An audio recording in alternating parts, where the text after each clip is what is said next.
Hey, welcome to your mats. I'm Diane Bondi, and this is a little Asana tune-up.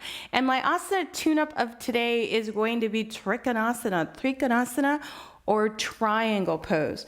For my practice today, I have 2 blocks, and I'm gonna work with a couple of different variations of triangle. So, for me, triangle can be really challenging because I tend to have tight hamstrings and kind of a tight, sore low back. So this pose gives me a lot of pause. So I thought I'd share with you some of the things I've learned practicing in an abundant body, the practice of triangle. So first things first, make sure you have your blocks close by, probably at the top edge of your mat, and take a wide stance with your feet. And when I say wide stance, I'm a big fan of the go big, go home idea.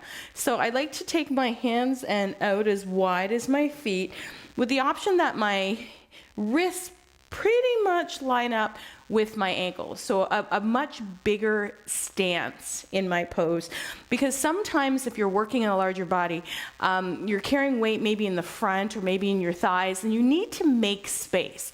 So keeping in mind, when we're doing asana, we are not adjusting the body to fit the asana or the poses. We are adjusting the poses to fit the body.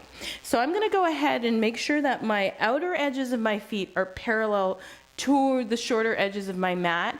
And then I'm going to pivot my left toes out to the top of my mat. Okay.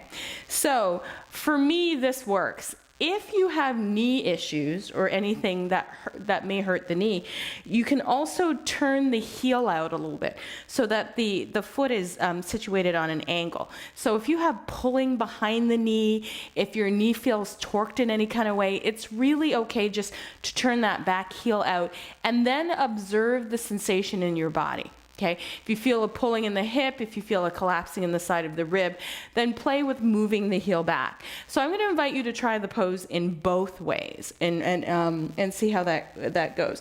Then we're going to take a block on the highest setting, the longest edge upwards. So the short edge will be down and it'll be lengthened upwards. And I'm going to bring it alongside of my heel or my ankle. Now, the problem with our Trikonasana pose is we tend to lock out our knees, okay? So there's this real need to, or this feeling to hyperextend the knees, and I see this often. And to be honest, in both knees. So in order to combat hyperextension, let's push the mat apart energetically with our feet. So not only does making the mat longer create like stability, you'll find that it fires up the energy of the muscles in the legs. So now the muscles hug to the bones and you're stretching from a more integrated space.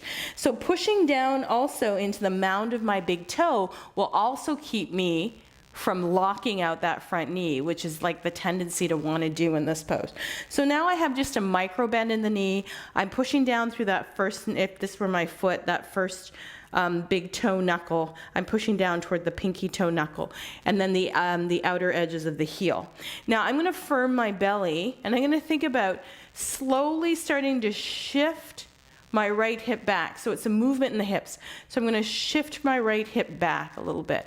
So pushing out through the back heel, keeping that front leg engaged. You'll notice that there's still a little bend in my knee.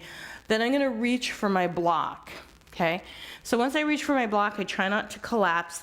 I'm going to rotate the chest open.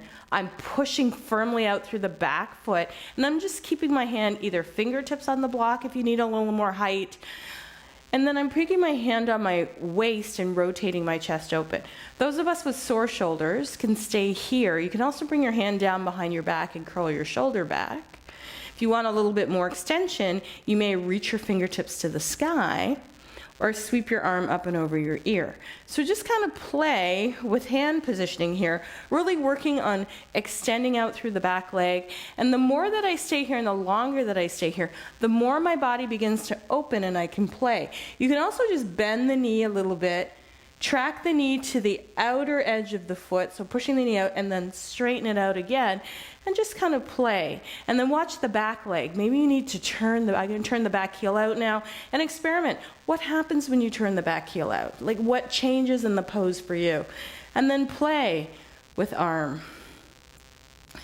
Good. Now, if you want a little bit more intensity, your legs feel firm, push your legs apart and then reach both arms up. So now those oblique muscles start to work, your intercostal muscles start to work, and you can play with all kinds of fun stuff with the upper body, right? Start to just customize how your hands go. So now you can even bend a little bit through that front knee, extend that left leg down to the inside of the left thigh. So I'm pushing my forearm into my thigh into my forearm. I'm pushing my legs apart to keep my balance, and I'm stretching. And then let's slowly push into our feet and come up. So it's kind of ways you can play with what I call customizing the pose. Just for sake of balance, let's do it on the other side. So I'm just pivoting on my feet. I'm energetically pushing the floor apart with my feet. I'm making sure I have a really wide stance, just for review. Block comes to the outer heel, pushing down into the mound of my big toe to not hyperextend my knee, firming my belly to keep my low back safe, and then tilting forward. So pulling this left hip back, straightening out over the front leg. So let's change it up here. Bringing my hand to the inside of my thigh, arm to the sky, pushing into my thigh with my forearm with my thigh, bringing my fingertips to the block, playing, and then waiting to see how open my body gets, because maybe I can come to the floor. Maybe I stay on the block. Maybe I change the height of the block. And I play with arm movements.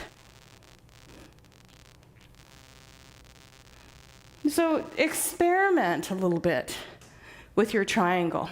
Believe it or not, playing with one pose at a time and customizing it for your practice could be your entire asana practice, because you're observing your body in movement. You're committing to that link of feedback your body gives you as you're moving through asana, and that can be part of your self-awareness and your concentration practice. Thank you for being here. I hope you found this video useful.